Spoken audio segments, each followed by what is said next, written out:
Assalamualaikum warahmatullahi wabarakatuh. Perkenalkan, nama saya Rina Novianti Arinda dengan NIM 132510-270. Saya dari Universitas Pelita Bangsa. Pada kesempatan ini, saya akan mempresentasikan materi yang berjudul Pentingnya Udara Bersih, Kesehatan dan Lingkungan di Sekolah. Topik ini relevan untuk dikaji karena kualitas udara merupakan salah satu faktor lingkungan yang berpengaruh langsung terhadap kesehatan, kenyamanan, serta efektivitas proses pembelajaran di lingkungan sekolah.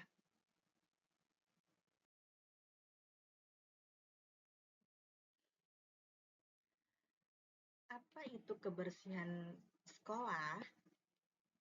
Sekolah sebagai institusi pendidikan tidak hanya berfungsi sebagai tempat transfer pengetahuan, tetapi juga sebagai ruang pembentuk kualitas hidup peserta didik.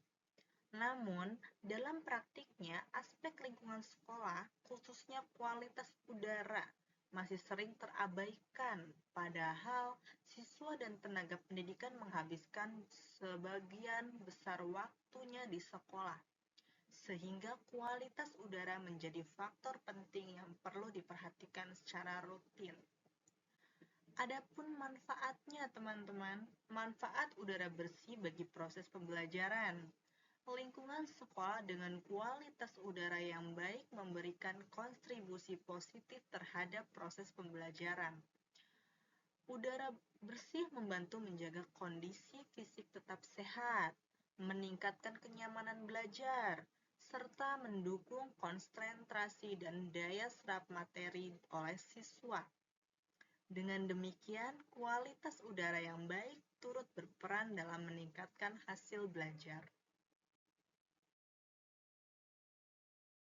Apa itu udara bersih? Yang pertama, bebas dari polusi. Yang kedua, bebas dari debu berlebihan. Yang ketiga, bebas dari asap rokok. Yang keempat, bebas dari zat berbahaya. Nah, udara bersih dapat didefinisikan sebagai udara yang tidak tercemar oleh zat-zat berbahaya, seperti partikulat debu, asap kendaraan bermotor, asap rokok, serta polutan kimia lainnya. Udara yang bersih memenuhi standar kesehatan lingkungan dan aman bagi sistem pernapasan manusia, terutama bagi anak usia sekolah yang masih berada dalam masa pertumbuhan.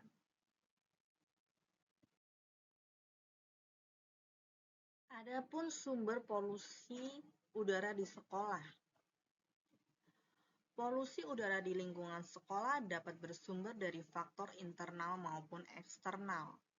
Faktor eksternal antara lainnya yaitu asap kendaraan bermotor dan aktivitas pembakaran di sekitar sekolah, seperti pembakaran sampah mungkin. Kemudian, sementara itu faktor internal meliputi buruknya sistem ventilasi kelas, debu akibat kurangnya vegetasi, serta perilaku merokok di lingkungan sekolah. Mungkin teman-teman pernah melihat salah satu siswa-siswinya merokok di samping kelas. Nah, itu udara bisa masuk melalui ventilasi. Kemudian bisa juga mungkin salah satu contohnya merokok di kamar mandi. Nah, kamar mandi itu kan ventilasinya hanya sedikit. Kadang hanya satu jendela kecil. Nah, itu membuat udara itu berputar di ruangan itu. Jadi kurangnya si udara itu keluar, mengakibat mengendapnya udara di dalam ruangan. Kemudian dampaknya, paparan udara yang tercemar secara terus-menerus dapat menimbulkan berbagai dampak bagi kesehatan seperti gangguan saluran pernapasan, meningkatkan resiko alergi, sakit kepala, serta penurunan daya tahan tubuh. Selain berdampak pada kesehatan fisik, kualitas udara yang buruk juga berpengaruh terhadap kemampuan konsentrasi dan kinerja akademik peserta didik. Apa sih perannya? Peran siswa dan peran sekolah. Kalau peran siswa sebagai agen perubahan, siswa tidak hanya berperan sebagai penerima kebijakan, tetapi juga sebagai agen perubahan dalam menjaga kualitas lingkungan sekolah. Sikap peduli lingkungan, seperti tidak merokok, menjaga kebersihan, serta berpartisipasi dalam kegiatan pelestarian lingkungan, merupakan kontribusi nyata siswa dalam menciptakan udara bersih di sekolah. Kemudian, peran institusi sekolah. Institusi sekolah memiliki tanggung jawab dalam menciptakan lingkungan belajar yang sehat. Upaya tersebut dapat dilakukan melalui penyediaan ventilasi yang memadai, pemeliharaan kebersihan lingkungan, menanam pohon sebagai penyaring alami udara, serta penerapan kebijakan sekolah yang mendukung terciptanya lingkungan bebas polusi. Upaya menjaga kebersihan sekolah. Nah, di sini ada upayanya. Upaya strategisnya menjaga udara bersih. Beberapa upaya strategis yang dapat diterapkan antara lain mengembangkan program sekolah hijau, mengendalikan sumber polusi udara, menerapkan kawasan tanpa rokok, serta meningkatkan edukasi lingkungan secara berkelanjutan kepada seluruh warga sekolah. Kemudian contohnya, salah satu contohnya itu dampak penghijauan lingkungan sekolah. Seperti sekolah dapat melakukan penanaman pohon dan tanaman hias di area sekolah sebagai upaya meningkatkan kualitas udara. Vegetasi berperan sebagai penyaringan alami polutan udara, penghasilan oksigen, serta menciptakan suasana belajar yang lebih sejuk dan nyaman. Kemudian contoh kedua, pengelolaan sampah yang baik. Pengelolaan sampah yang baik itu seperti apa? Penerapan sistem pemilihan sampah organik dan anorganik di lingkungan sekolah merupakan langkah penting dalam menjaga kebersihan udara dan lingkungan. Pengelolaan sampah yang baik dapat mencegah pembakaran sampah yang menghasilkan asap dan polusi udara. Kemudian, perawatan ventilasi dan sirkulasi udara.